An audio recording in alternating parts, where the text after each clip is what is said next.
Well, welcome back, everyone. This is our newest addition to the farm, and to tell you it's a big deal is an understatement.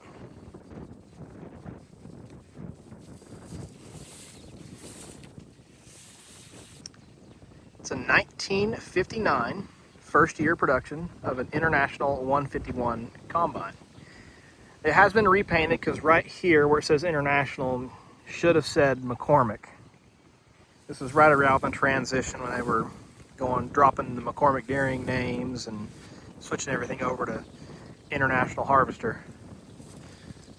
But nonetheless, this is our new toy for next year. I don't have enough wheat really to justify having it this year, but next year we're going all out. And the thing's in excellent shape. Starts and runs fantastic. Actually has a couple of interesting options. Now, somebody's added a fuel tank because the original one has like some varnish or something like that in it. Just bad gas had kind of solidified. So we'll get that changed out. It does have a few things that I need to address and fix. Like one, the lights. I want to get all the lights working and a couple of things. Another piece of information, this right here, this ram, it's the power steering. That was an option for the 151. And also has an aftermarket cab. These never left the factory with a cab, at least not made by International Harvester. And we'll climb up here and I'll show you the inside. Now, yes, it has vents, but it's not necessarily for air conditioning. It's more or less just got a fan in it that blows air. There's the tag for the manufacturer of the cab. It's a Full Vision out of Newton, Kansas. And kind of give you a driver's bird's eye view of the cutter head and what I would see is as I'm cutting.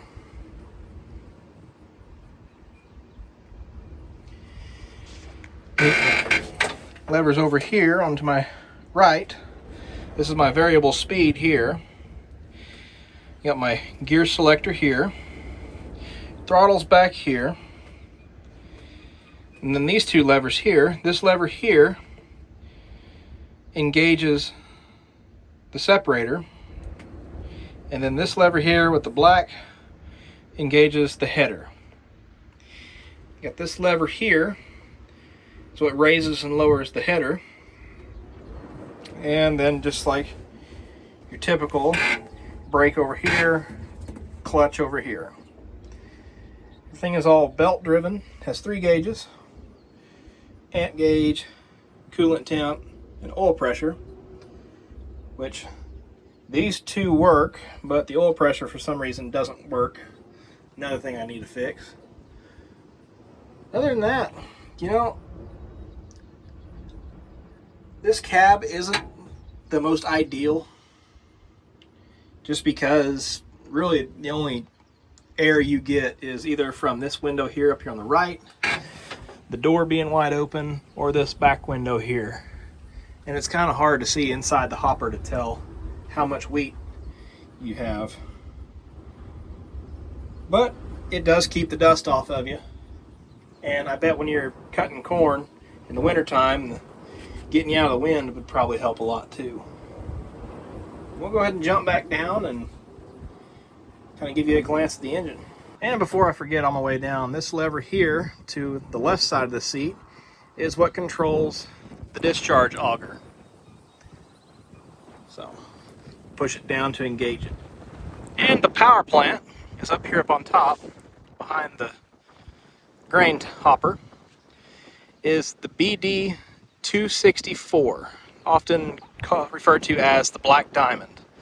It's an inline 6-cylinder engine, makes about 75 horsepower. which is plenty for a machine this size. It's actually a lot more engine than what this thing probably needs, honestly. At least for what we're needing it for. This is commonly used inside trucks and a handful of construction equipment, and obviously here are the combines. And we got one more small strip of wheat that I left just for this whenever the combine finally got home, and now it's home, so I'm gonna fire the old 151 up and we're gonna cut this last strip.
Alright, and that's going to wrap it up for today's video.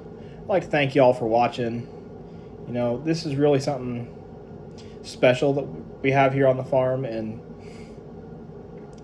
just talking to my grandpa and everything, this is the first self-propelled combine that actually will be farming our ground, so it's kind of special. Granted, it's still 70 years old, but hey, I mean, we're making do with what we got. So it's coming up probably this week. Our sweet corn is starting to ripen. What sweet corn came up. Picked the first 2 ears just a couple days ago, and so throughout the next week and a half, 2 weeks, it should be getting ripe, and I'll be filming some of that for next week's video. And next week's video will be us getting ready for the Shawnee show, which I'll post a a shot of the flyer.